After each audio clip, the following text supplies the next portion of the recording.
Saya kira tragedi yang sama juga kurang lebih dirasakan oleh Pak Jokowi. Bahwa infrastruktur fisik 10 tahun nggak cukup. Iya. Sebenarnya. Iya. Tapi kita taat konstitusi ya, kita taat konstitusi ya. 2 periode. Tapi artinya kayak gini, ini adalah tragedi setiap pemimpin di negara demokratis yang ingin membangun infrastruktur fisik. Iya. Karena biasanya gini Jo, infrastruktur fisik di negara berkembang biasanya akan maju di bawah rejim otoriter. Iya, harusnya. Korea Selatan di bawah Park Chung-hee, Cina sampai sekarang, Iya. ya di Filipina di bawah Ferdinand Marcos. Iya. Infrastruktur nih ngomongin. Ya, infrastruktur fisik ya. Kecuali negara itu bisa demokratis membangun infrastruktur fisik bagus kalau dia negara imperialis. Oh iya. Karena dia ngambil sumber daya dari negara lain, ya kan? Nggak pakai modal sendiri lah. Ya, ambil dari Amerika punya banyak minyak, ambil minyaknya dari Arab kan gitu ya. Kecuali dia bisa membangun infrastruktur fisik dan demokratis kalau dia saat bersama negara imperialis. Oh iya. Kalau dia negara berkembang, bangun infrastruktur fisik, itu selalu butuh rezim otoriter. Keras. Itulah maka saya nggak suka sama Orde Baru. Ini balik lagi nih. Nggak, kenapa? Bagi saya Orde Baru ini bukan cuma kejam, tapi bodoh. Dia nggak memanfaatkan kesempatan emas Untuk 32 tahun berkuasa otoriter, duitnya banyak waktu itu. duitnya banyak, oposisi juga nggak banyak, ya. Kok nggak bangun? Kok tol cuma 100 kilo paling? Iya. Oke. Ya, 32.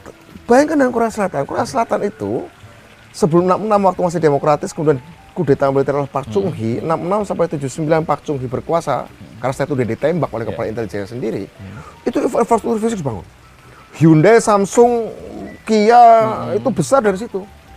Oke? Mulainya, oke. Mengorbankan banyak demokrasi, yes. Mengorbankan kebebasan, yes. Iya. Tapi ada hasil. Wahnya ada, Iya. buahnya ada. Heeh. Nah, Orde Baru mengorbankan banyak hal, sajanya banyak, ya. Ibarat dukun sajanya banyak, minta ini nyembelih sapi, nyembelih kambing, nyembelih apa. Tapi hasilnya? Peletnya nggak berhasil, gitu. Jalannya nggak berhasil gitu kan kira-kira ya. Nah, ini sajanya banyak Orde Baru nih, sajanya banyak. Tapi hasilnya nggak memuaskan. Itu makanya saya jengkel sama Orde Baru adalah, ini orang udah dikasih 32 tahun berkuasa, sajian kebebasan banyak dari kita ambil, orang banyak mati. Tapi you hanya bangun jalan tol 100 kilo. Iya. Oke? Jadi Tidak dibangun perbatasan, airportnya, seaportnya kita kayak negara berkembang. ibaratnya udah galak, males ya. Udah galak, Males ya malesin, kalau dan bodoh lagi, kira-kira gitu ya. Komplit. Ini soal Nah, ini kembali lah, gitu. Makanya saya lihat, saya kagum dengan Pak Jokowi karena Pak Jokowi presiden di negara berkembang, demokratis, bukan negara yang punya jajahan dan koloni di mana-mana, tapi bisa bangun infrastruktur. Ya, ini belum pernah ada padanannya di dunia. Belum pernah ada padanannya di dunia. Itu satu sisi ya. Ini kejeniusan beliau. Enggak, ini satu sisi. Ini orang banyak nggak ngelihat ini. Saya belum pernah lihat ada seorang pemimpin negara berkembang demokratis bisa membangun infrastruktur fisik. Saya nggak pernah lihat. Nah, infrastruktur fisik itu kan kalau dalam mazhab ekonomi untuk menopang modal. Iya. Katanya begitu ya. Kapitalisme, industrialisasi. Which is Pak Jokowi melakukannya untuk investasi. Agak kanan. Tapi di lain pihak, Pak Jokowi juga melakukan hal-hal yang biasa dilakukan oleh rejim-rejim otoriter kiri. Misalnya? Bagi tanah. Agak sosialis dikit. Menasionalisasi atau ambil saham perusahaan-perusahaan asing. Itu bansos. Bansos biasanya rejim kiri yang demokratis. Kalau bansos itu biasanya untuk kekuasaan rejim kiri demokratis. Tapi kalau tanah, ngambil saham dari perusahaan asing itu biasanya rejim kiri yang agak otoriter. Biasanya agak gitu.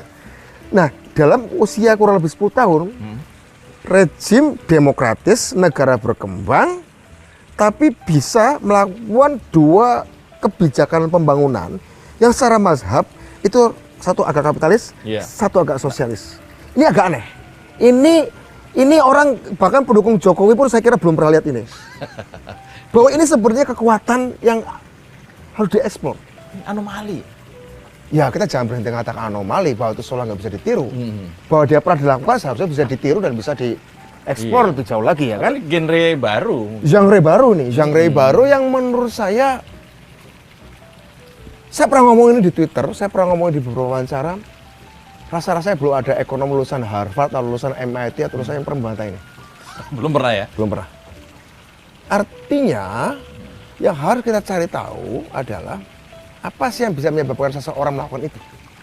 Sementara penjelasan saya, karena saya belum mendapatkan penjelasan sistematik sementara. Sementara ya. Iya. Tapi ini juga akan tetap valid. Meskipun nanti saya akan menemukan penjelasan teoritisnya, saya tetap menemukan satu jawaban yang valid all the times. Iya. Nggak ada beban. Pak Jokowi nggak ada beban. Kalau makanya kamu senekat menjadi itu. manusia tanpa beban, Free of mind. siapa yang bisa mencapai puncak gunung? Pendaki yang hebat, dengan bawa ransel yang berat, atau mungkin pendaki amatiran tapi dia tidak membawa apa-apa. Riang, nggak ada beban. Lompat dari batu-batu ke batu-batu lain. Nggak ada yang, Menurut nggak saya, ada yang gondeli. Nggak ada yang gondel. Menurut saya ini yang susah ditiru. Ketiadaan atau keringanan beban ini yang menyebabkan 3 hal mustahil bisa disatukan. Itu tadi ya. Membangun infrastruktur fisik di era demokratis dalam sebuah negara berkembang yang tidak punya jajahan. Iya. Membangun kebijakan-kebijakan progresif, sosialistis Iya. Di era. di era demokratis. Iya. Antara yang kanan dan kiri dijadikan satu di era demokratis dengan oposisi. Ada satu. Sekarang tahu jawabannya. Apa? Untungnya oposisi kita. Lucu-lucu. Untungnya oposisi kita lucu-lucu. Iya. Coba oposisi kita nggak lucu-lucu kayak tahun 96-an. Bahaya. Nah, mungkin itu hadiah dari Tuhan ya. Oh iya. Karena kamu tulus, kamu tak kasih lawan yang lucu. Oh iya kan. Itu Jadi, begitu. itu maksudnya itu. Hiburannya itu. Oke. Karena kamu kerja beneran. Tak kasih tukang litik aja. Gitu Ya. aja. Nah, itu menurut saya. Coba kalau oposisinya model-model PRD gitu ya. Iya. Dulu. PRD dulu.